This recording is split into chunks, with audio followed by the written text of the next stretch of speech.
O ministro Luiz Edson Fachin escreveu sobre isso hoje, começou a fazer um giro para tentar desanuviar a pressão interna sobre ele, que está grande, não conseguiu ainda, mas assim, dos problemas do Supremo, este me parece um dos menores, né? É um dos menores, embora, se você for considerar que o Supremo saiu de uma fase em que estabeleceu um contraponto em relação à desmoralização que o Bolsonaro promoveu durante os 4 anos da sua presidência, né? O Bolsonaro se especializou em achincalhar o Supremo Tribunal Federal, né?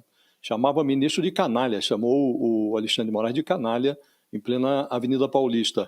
E o Supremo, ao julgar o processo do golpe, ao condenar de forma inédita um ex-presidente da República por tentar virar a mesa da democracia brasileira, ao mandar para o Chilindró oficiais graduados das Forças Armadas, o Supremo tinha subido um degrau na sua imagem. Você tem um pedaço do Brasil que está ainda intoxicado ideologicamente pelo bolsonarismo, que ataca o Supremo e tal, mas esse é um pedaço, vinha sendo um pedaço minoritário. De repente, aparece depois do julgamento, quando o Supremo poderia inaugurar uma nova fase, virar uma página, você percebe que alguns ministros estão virando a página para trás, né? É o caso do Dias Toffoli, que puxou esse processo do Banco Master, o escândalo do Banco Master, para o Supremo, de forma precária. Não tem ali um deputado, foi apreendido um documento que traz o nome de um deputado federal, mas o deputado não está nem sob investigação, não tinha por que puxar para o Supremo. Aí aparece, numa apreensão da Polícia Federal, também o contrato da mulher do Alexandre de Moraes com o Banco Master.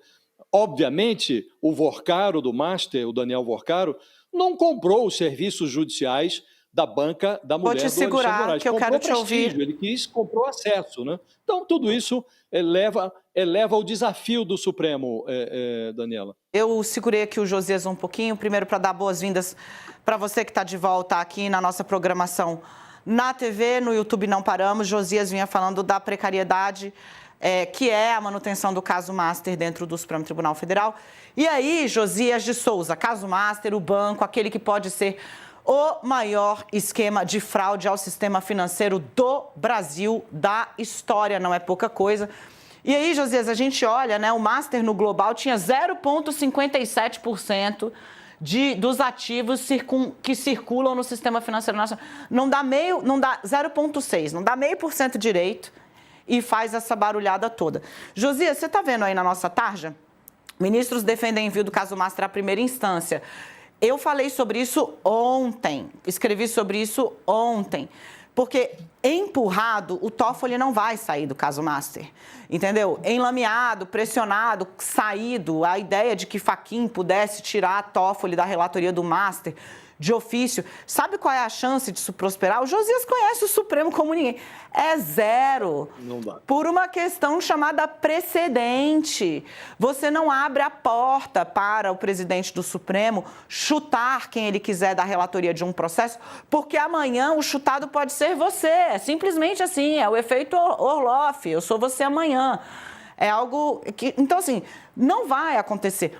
O que é que pode acontecer? É o Toffoli analisando as provas a partir dos depoimentos que serão tomados, Josias, na semana que vem. Serão 2 dias de depoimento com toda a diretoria do Banco Master. Dizer, olha, o processo veio para cá por causa da citação ao deputado João Carlos Bacelar, do PL da Bahia. O que tem aqui em relação a esse deputado não é relevante criminalmente. Volta para a primeira instância se tiver algum tipo de menção que suscite nova consulta ao Supremo, vem para cá. Seria a saída possível, e ela pode acontecer. Porém, eu tendo a acreditar que, para desgosto, inclusive de amigos do ministro, que têm visto ele muito agastado, irritado, o Toffoli está irritado mesmo com as críticas que vem recebendo. Então, o temor dessa ala que quer blindar o ministro, Eu tendo a achar, Josias, que ele não abre mão desse processo nem a pau. Ele tem dito internamente que não abre mão, né? E há uma dinâmica do Supremo que as pessoas precisam entender. O presidente do Supremo Tribunal Federal, hoje, o Edson Fachin, ele tem uma atribuição meramente burocrática. Não é como numa empresa em que o CEO, o presidente, tem atribuições hierárquicas que manda em quem está abaixo. No Supremo, não. O presidente organiza a pauta, define a agenda, o que vai para o plenário, o que vai para as turmas, mas ele não tem ascendência hierárquica sobre os demais ministros, está ali no mesmo patamar. E, evidentemente, por mais que o ministro Edson Fachin queira impor, e ele até encurtou as férias dele por conta disso, né? Queira impor um novo padrão ético ao Supremo, enfrenta a resistência. E os ministros sabem que o Fachin está no mesmo nível e põe o pé na porta e fala, não, aqui não, estamos achando normal. Hoje você tem ministro que vai lá para o Gilmar Palusa, que participa de eventos no exterior, nesse circuito Elizabeth Arden, sempre capitais vistosas do melhor circuito internacional, às vezes pagos até, financiados, eventos custeados por pessoas muito precárias. Ministros como Alexandre de Moraes, o próprio Dias Toffoli participaram, Gilmar Mendes, de eventos patrocinados pelo Banco Master no exterior.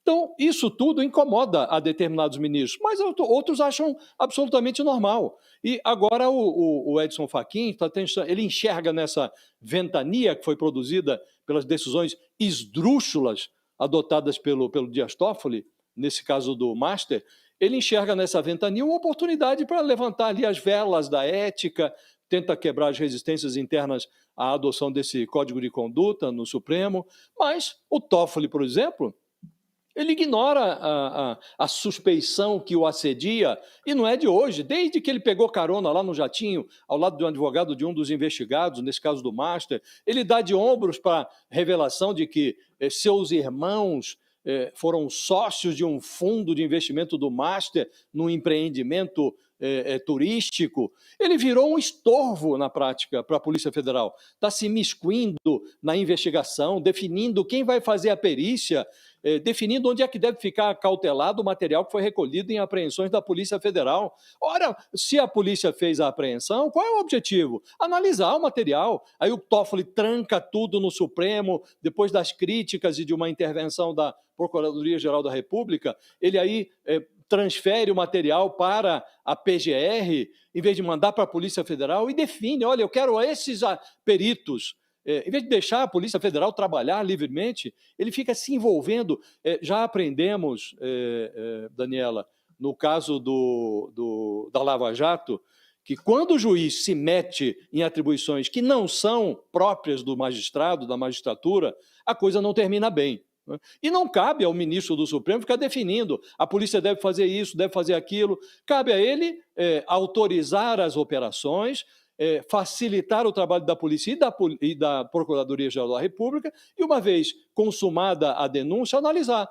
Tem elementos aqui para a conversão dessa denúncia em ação penal? Então vamos julgá-la. Agora, o Toffoli está se metendo, ele que anulou grande parte das decisões, das sentenças proferidas ali na Lava Jato, anulou até delações de gente que confessou os seus crimes, devolveu o dinheiro, ele anulou tudo. Ele que fez esse trabalho por conta, sob o pretexto de que lá na 13ª Vara de Curitiba o magistrado extrapolou, ele está cometendo aqui crimes análogos, ou transgressões análogas àquelas que ele condenou, né, junto com outros ministros do Supremo. Não é próprio, não é adequado, é esdrúxulo, como disse. Agora, ele acha normal, e aí se sente incomodado com a crítica. Por sorte, ainda vivemos num regime democrático. Aliás, o Supremo contribuiu para a manutenção desse regime no Brasil. A crítica é própria do regime democrático. E nada mais criticável do que o comportamento do Dias Toffoli nesse processo do caso Master. Mas ele não se deu por achado ainda. E, como você disse, é improvável que ele abra essa possibilidade, até essa hipótese de devolver para a primeira instância do judiciário, que seria muito adequado, não parece, ele não aceitou ainda isso como algo razoável. seria bom que aceitasse, porque não fica bem o que está acontecendo, Daniela. Não vai, não, assim, tá difícil de ter um desfecho bonito, né, Josias? É uma história que começa muito acalacrada, muito encalacrada, com vários pontos de contato bem estridentes, muito nervosos, eu diria. E, enfim, tá todo mundo tentando jogar água na fervura nesse momento no Supremo Tribunal Federal. Se os bombeiros vão conseguir, ainda não se sabe, né? O Josias estava falando aí, meu amigo, você falou, o Fachin voltou mais cedo de férias, nem isso ajudou, cara. Ele voltou mesmo para conversar com as pessoas, mas o timing do Fachin tá tão ruim, é engraçado isso, né? E aí, gente, eu tô falando de leitura política interna, tá? Não é uma questão de gosto ou não gosto do ministro A, B ou C. Tem a ver com isso, a gente está dando fatos aqui para vocês, né? O Fachin volta mais cedo, avisa que voltou mais cedo porque queria ajudar o ambiente. Só daí o ambiente já azedou. Porque, tipo assim, então, meu amigo, azedou, ninguém, né? Porque... Pois é. E, na prática, o retorno do Fachin mais cedo, o fato dele ter abreviado as férias dele, até complicou a situação, porque a movimentação do Fachin está, na prática, testando a disposição do Supremo Tribunal Federal de aceitar um código que se pareça com um compromisso ético do tribunal, né? E, mal comparando, eu costumo dizer que a consciência é mais ou menos como a vesícula, só preocupa quando dói. Não há ministro do Supremo, não há toga sem vesícula, sabemos todos, todo mundo tem uma vesícula. Agora, o que está em jogo agora é saber se quantos ministros da Suprema Corte, do Supremo, ainda dispõem de consciência, né? Vesícula eles têm, vão ter consciência para aceitar a submissão a um código de conduta. Seria razoável, embora eu ache, Daniela, que o simples fato de você adotar, agora vamos ter um código de conduta, está aqui, não pode isso, não pode aquilo, isso na prática já existe. Isso já está na Lomana. Pedi para a gente falar aqui, porque é o seguinte, Josias, ontem eu lembrei muito de você conversando com o ministro do Supremo Tribunal Federal, dizendo exatamente isso que você falou. Olha, Daniela, eu pedi para o meu gabinete levantar o código de conduta da magistratura alemã, que, segundo vem sendo dito, é a inspiração de Luiz Edson Fachin. A pergunta aqui é, Daniela, este ministro ou qualquer um dos outros já viu um esboço, um anteprojeto, um ponto a ponto, um PowerPoint que seja do que é o Código de Ética do Fachin? Não.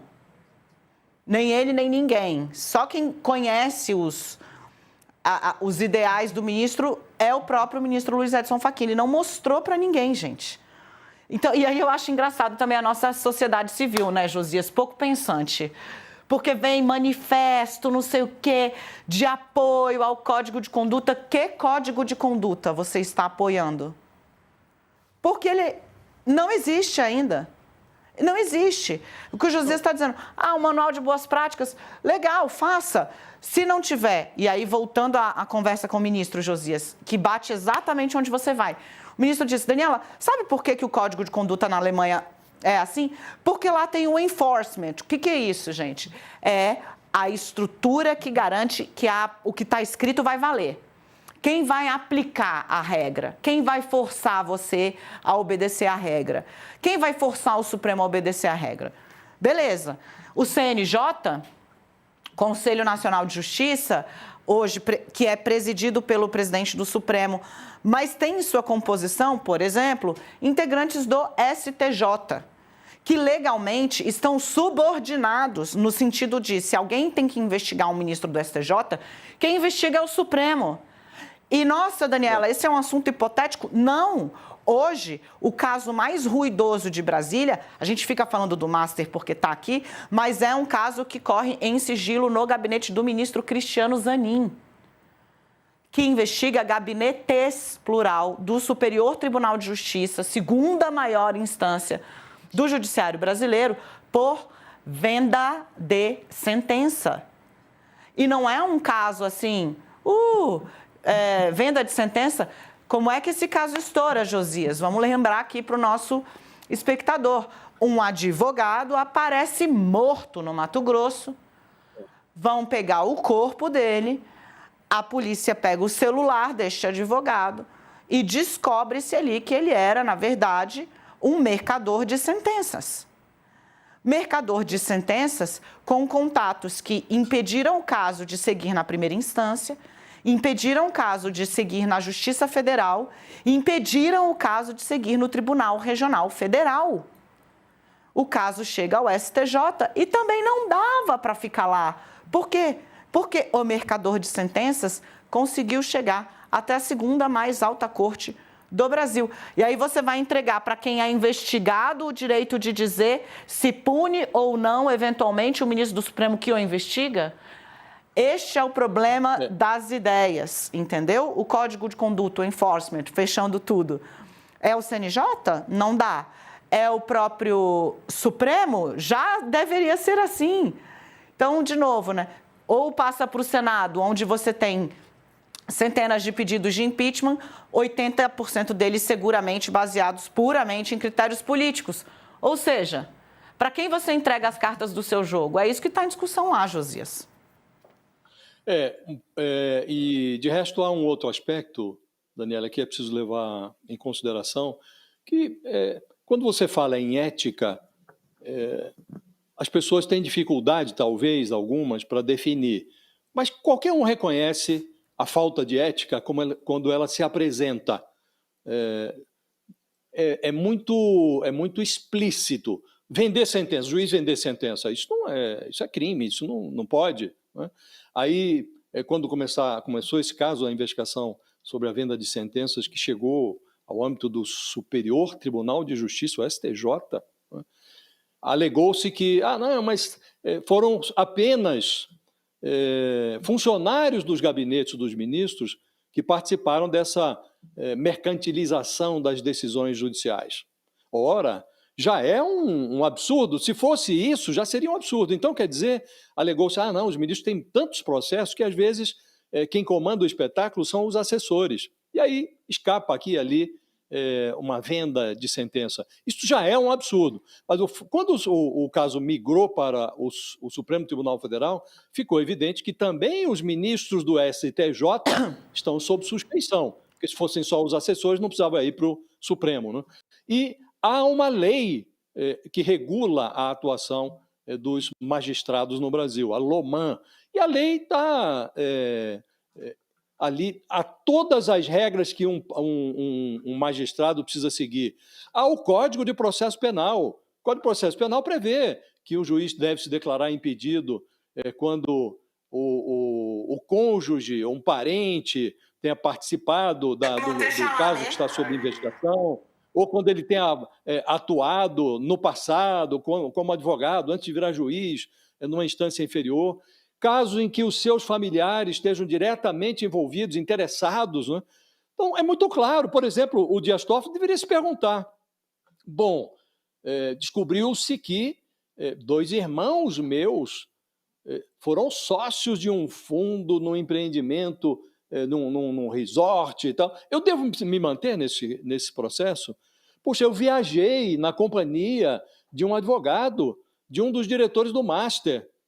Eu tenho, depois da viagem, decreta o sigilo no processo, começa a tomar decisões esquisitas. Eu tenho, de fato, isenção para atuar neste caso? Essas perguntas precisam começar a atormentar a cabeça do ministro. E os seus críticos tentam fazer com que ele reflita a respeito. Agora, não precisa de código de conduta, não precisa de código de ética para que esses temas sejam levantados. Está na lei. Está na lei, basta olhar a lei. E a simples adoção de um código de conduta não vai fazer com que os ministros passem a observar esses preceitos éticos básicos, porque hoje já está na lei e eles não observam. Por que um código de conduta vai fazer com que passem a observar? Sobretudo, como você diz, quem vai punir? Muito bem, infringiu o código de conduta. E daí? Qual vai ser a consequência prática? Nenhuma. Então, é preciso que os ministros parem de fornecer material, Daniel, porque daqui a pouco, hoje todo mundo, até anteontem, todo mundo achava absurdo quando chegava lá um pedido de impeachment de ministro na mesa diretora do Supremo Tribunal Federal. Daqui a pouco não vai ser mais absurdo. As pessoas vão achar natural. Bom, tem que discutir mesmo a sério o pedido de impeachment de alguns ministros, porque, do contrário, nós vamos ficar nesse vale tudo, nesse liberou É o geral problema. em que o ministro se sente acima do bem e do mal e acha que pode fazer qualquer coisa.